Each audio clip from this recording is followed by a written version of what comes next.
പ്രിയദർശിനി പദ്ധതിയെ തുടർന്ന് സാമ്പത്തിക നഷ്ടം. ഇടുക്കി അടിമാലിയിൽ സർവീസ് അവസാനിപ്പിച്ച സ്വകാര്യ ബസ് സർവീസുകൾ. അടിമാലി മാങ്കുളം ആനക്കുളം റൂട്ടിൽ പ്രവർത്തിക്കുന്ന സ്വകാര്യ ബസ്സാണ് സർവീസ് അവസാനിപ്പിച്ചത്. അടിമാലിയിൽ കൂടുതൽ ബസ്സുകൾ സർവീസ് അവസാനിപ്പിക്കേണ്ട നിലയാണെന്ന് ബസ് ഓപ്പറേറ്റേഴ്സ് ഓണേഴ്സ് അസോസിയേഷൻ പറയുന്നു. ഏകദേശം 15 ദിവസമായി നമ്മുടെ പ്രിയദർശിനി പദ്ധതി തുടങ്ങിയിട്ട് പദ്ധതി തുടങ്ങിയിട്ട് ഒരു രീതിയിലും നമുക്ക് ഈ സർവീസ് മുന്നോട്ട് കൊണ്ടുപോകാൻ പറ്റാത്ത ഒരു അവസ്ഥയിലാണ് ഇപ്പോൾ പോയിക്കൊണ്ടിരിക്കുന്ന കാര്യങ്ങൾ. ഞാൻ എൻ്റെ ഇത്രയും ദിവസം ഈ 15 ദിവസം സ്റ്റേറ്റ്മെന്റ് ഞാൻ എല്ലാവരുടെയും മുമ്പിൽ ഞാൻ ബോധിപ്പിക്കുകയാണ്. ഇങ്ങനെ നഷ്ടം സഹിച്ച് ഞാൻ എങ്ങനെ മുന്നോട്ട് കൊണ്ടുപോകും? ശരിക്കും ഒരു ആത്മഹത്യയുടെ വക്കിലാണ് ഞങ്ങൾ പോയിക്കൊണ്ടിരിക്കുന്നത്. ഇന്നത്തോടുകൂടി ഞാൻ എൻ്റെ സർവീസ് തൽക്കാലമായി നിർത്തി. പ്രിയദർശിനി സ്ത്രീ സൗജന്യ യാത്ര തുടങ്ങിയതിൽ പിന്നെ പ്രൈവറ്റ് ബസ് മേഖല ഒന്നടങ്കം തകർന്ന ഒരു അവസ്ഥയിലാണ്. പ്രത്യേകിച്ച് ഇടുക്കി ജില്ലയിൽ മൂന്നാർ ഇവിടെ നമ്മുടെ ടൂറിസ്റ്റ് കേന്ദ്രമായതിൽ പല ജില്ലയിൽ നിന്നും കയറി വരുന്ന വണ്ടികളാണ് നമ്മുടെ ഈ മൂന്നാർ മേഖലയിലേക്ക് കയറി വരുന്നത്. ഒരു മിനിറ്റ് ഇടപെടാതെ ഇപ്പം തന്നെ ഈ സ്റ്റാൻഡിലെ ഒരു അവസ്ഥ നിങ്ങൾക്ക് കണ്ടാൽ തിരിച്ചറിയാൻ പറ്റും. ഒരു മിനിറ്റ് ഇടപെടാതെ വണ്ടികൾ ഇങ്ങനെ വന്നുകൊണ്ടിരിക്കുകയാണ്. നമ്മുടെ ഈ സെക്ടറിൽ 150 വണ്ടിയോ 120 വണ്ടിയോ കണ്ടുള്ളൂ. ഇത് കൂടാതെ 450ഓളം വണ്ടികളാണ് ഈ അടിമാലി മേഖലയിലേക്ക് കയറി വരുന്നത്. ഇത് നമ്മളെ ഭയങ്കരമായ ഒരു ആത്മഹത്യയുടെ വക്കിലേക്കാണ് നമ്മളെ എത്തിച്ചിരിക്കുന്നത്.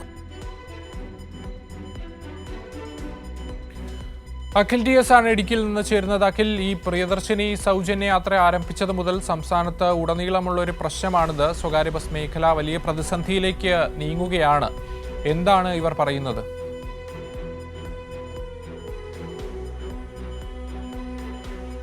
അക്ഷയ്, തീർച്ചയായും ഇപ്പോൾ നമ്മൾ കേട്ടത് അടിമാലി മാങ്കുളം ആനക്കുളം റൂട്ടിലോടുന്ന ഡേ എക്സ്പ്രസ് ബസ്സിൻ്റെ ഉടമയായിട്ടുള്ള ആളുടെ വാക്കുകളാണ്. അത്തരത്തിൽ പ്രിയദർശിനി സർവീസ് ആരംഭിച്ചതു മുതൽ 15 ദിവസത്തോളമായി വലിയ നഷ്ടമാണ് ഇവർക്ക് ഓരോ സർവീസിലും ഉണ്ടാകുന്നത്. നമ്മൾ അദ്ദേഹത്തിൻ്റെ വാക്കുകളിൽ കേട്ട പോലെ തന്നെ അടിമാലി എന്ന് പറയുന്ന മേഖല കോട്ടയത്തു നിന്നും എറണാകുളത്തു നിന്നും വിവിധ ജില്ലകളിൽ നിന്നായി പല KSRTC സർവീസുകൾ കയറി ഇറങ്ങി ഇടുക്കി ജില്ലയുമായി ബന്ധിച്ചു പോകുന്നൊരു സ്ഥലമാണ് അടിമാലി എന്ന് പറയുന്നത്. അതുകൊണ്ട് തന്നെ നിരവധിയായ ഓർഡിനറി സർവീസുകൾ, പ്രിയദർശിനി സൗജന്യ യാത്രയുടെ ഭാഗമായിട്ടുള്ള ഓർഡിനറി ഫ്രീ സർവീസ് വാഹനങ്ങൾ ഒരുപാട് വന്നെത്തുന്ന അടിമാലി മേഖലയിൽ വന്നെത്തുന്ന വാഹനങ്ങളൊക്കെയും സ്വകാര്യ ബസ്സിൻ്റെ സമയത്തിന് തൊട്ട് മുൻപായി തൊട്ട് ചേർന്നുള്ള സമയത്ത് സ്റ്റാൻഡിലേക്ക് എത്തുന്നവയാണ്. അതുകൊണ്ട് തന്നെ സൗജന്യ യാത്രയായതിനാൽ കൂടുതലായും സ്ത്രീകൾ KSRTC സൗജന്യ യാത്രാ വാഹനത്തെ ആശ്രയിക്കുന്നു. അതോടുകൂടി തീർത്തും പട്ടിണിയിലായ അവസ്ഥയിലാണ് നിലവിൽ ഇപ്പോൾ സ്വകാര്യ ബസ് ഉടമകളും സ്വകാര്യ ബസ്സിലെ ജീവനക്കാരും ഉള്ളത്. 15 ദിവസത്തോളമായി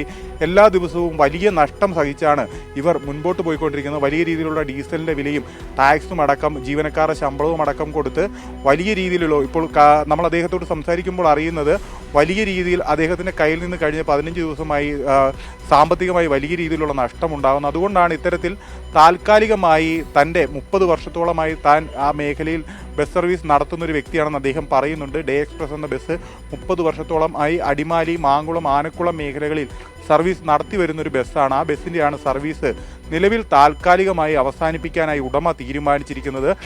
ഇതേ തുടർന്ന് വരും ദിവസങ്ങളിൽ മറ്റ് സ്വകാര്യ ബസ് ഉടമകളും ഇത്തരത്തിലൊരു തീരുമാനത്തിലേക്ക് കടക്കുമെന്ന സൂചനയാണ് ബസ് ഓണേഴ്സ് ഫെഡറേഷൻ്റെ ഭാരവാഹികൾ നമുക്ക് നൽകുന്നത്. അത്തരത്തിൽ വലിയ രീതിയിലുള്ള നഷ്ടമാണ് നിലവിൽ സ്വകാര്യ മേഖലയെ ബാധിച്ചിരിക്കുന്നത്. KSRTC ബസ്സുകൾ നിരവധി ജില്ലകളിൽ നിന്ന് കടന്നു വരുന്നൊരു ജില്ലയാണ്. കോട്ടയത്തു നിന്നും എറണാകുളത്തു നിന്നും അടക്കം ഇടുക്കി ജില്ലയിലേക്ക് കടന്നു വരുന്നു. അതുകൊണ്ട് തന്നെ ഓർഡിനറി സർവീസുകൾ ഒരുപാടുണ്ട്. ആ ഓർഡിനറി സർവീസുകളെല്ലാം പ്രൈവറ്റ് ബസ് സംവിധാനത്തെ വളരെയധികം ഗുരുതരമായി ബാധിച്ചിട്ടുണ്ട്. ഇത്തരത്തിൽ ബാധിച്ചതുകൊണ്ട് തന്നെ ഉടമകളും തൊഴിലാളികളും അടക്കം നിരവധി ആളുകൾ നിലവിൽ ആത്മഹത്യയുടെ വക്കിലൂടെയാണ് കടന്നു പോകുന്നത്. അക്ഷയ്.